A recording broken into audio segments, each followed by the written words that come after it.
We're going to be doing many things that we've never done before, and also many things that nobody else has ever done before.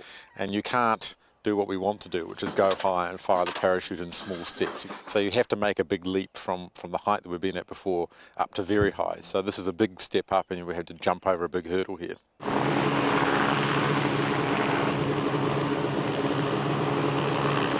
Looking good, ready to go.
In our flight plan, we restricted it to 5,000 feet above sea level. It looks like it'll get to about 8,000 feet.